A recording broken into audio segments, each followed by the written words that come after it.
Hello and welcome to this Studio Brutal video. Here I'm going to show you how to make this hypnotic techno sequence you can hear in the background, this sort of bleepy sound. This one here. It's made and operated with the new sequencer. I'll talk you through it. But yeah, please, before we get started, if you can, please like and subscribe. It really helps the channel. And yeah, stay tuned to the end. I'll be giving away the rack for free. So yeah, let's get into it. So yeah, basically, the macros as well. I put all the important ones up the front, but I'll talk you through them in a minute. Basically, the patch itself is this step sequencer pumping out a loop, and the loop is shorter than the bar at 6 notes. If I put it 8 notes, it's cool. It's quite a cool sequence, but it's looping to the bar. It's looping twice to the bar actually. If I change it to like 6 notes or 5 or something, you get a much more like rushing, rolling feel. I'll restart it, yeah, so it's in time. Yeah, so that's what I want. I want a shorter rolling feel by making it 6 notes. And then the pitch is really simple. They're mainly a root note, a couple up, a couple down. But then I've used the octave row here to make 1, 2 octaves up.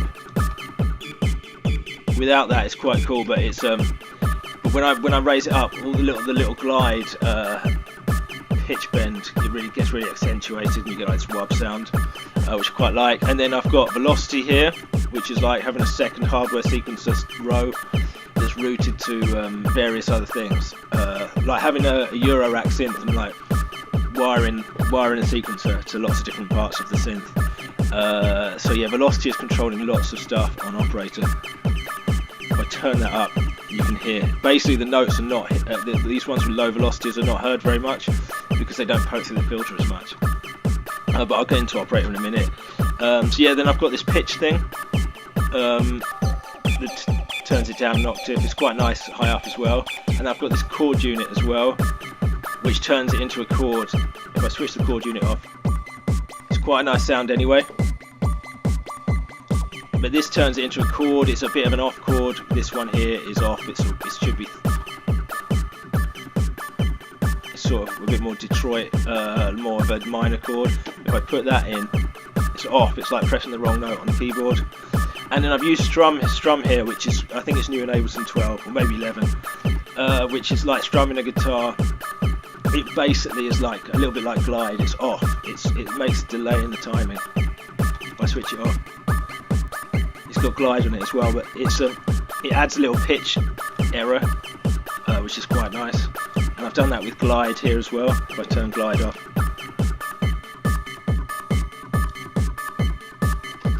so yeah, so I've got two ways of getting a little bit of this pitch wub, this pitch error, which is glide and the strum here. And then the patch itself there's no FM. It is every oscillator is routed to the filter. They don't do FM on each other, and they are all sine waves. It's for that bleepy sort of a sine wave, you know, Jeff Mills sort of a sound, I guess. And they're detuned. They're all about the same pitch, just a bit off, so that you get that sort of detuned sound. You can move them out. But yeah, so there's 4 oscillators all detuned a bit to get a sort of nasty sound. Then on the filter, I have got a filter drive, which is really nice for a bit of distortion. And then I'm making it so that velocity row here, that velocity changes how much the notes go through the filter. If I turn it down, it sounds like that. So that the higher that velocity bar here, the higher I draw these in, the more notes go through. That note goes through the filter.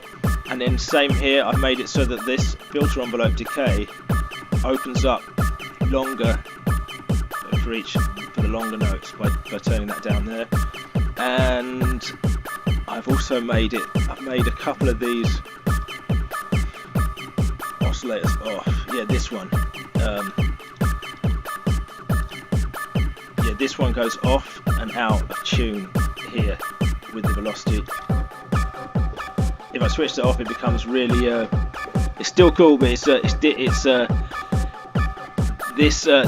thing here means that this is jumping out of tune with these velocities. So the out of tune, the more the velocity, the more they jump through the filter, and the more velocity, the more out of tune that one is. So you get these nasty accented off key notes, which is awesome for this kind of techno. And then there's a chorus, which I'll show in the macros. It basically gives you that alien feel, especially if you turn the chorus feedback up.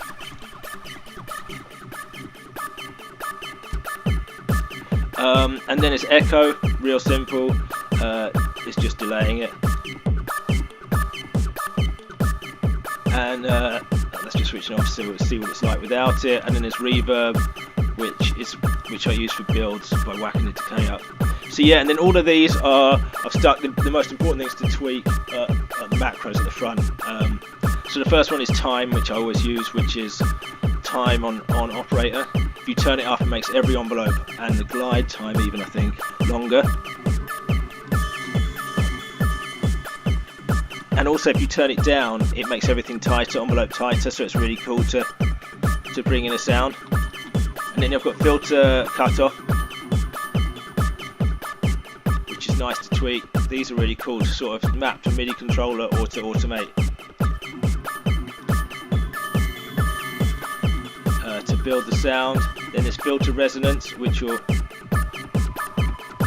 can get like screamy. And then there's velocity step 2, which is this one here. This is like turning velocity up, but on this step it's got this off-key pitch, this off-pitch bleep. The second note is basically off-pitch, but you can't really hear it in the sequence until you turn this up, so it's quite nice to automate this.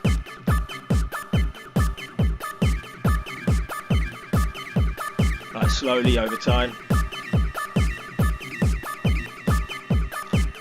Also, as it brings that note through the filter, it gets more and more out of key because of that FM setting on operator.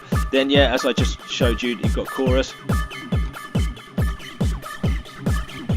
which is quite cool to automate slowly. All of these are good to like automate slowly to build the sound. Then there's the overdrive, which is you can make it get almost industrial.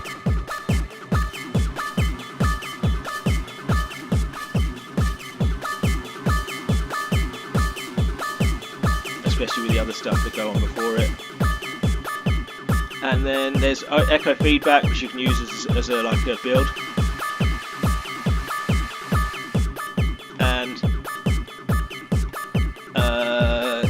that's a mix of the echo. And then you've got reverb decay, which I use as a build. And then you can automate other stuff with it as well.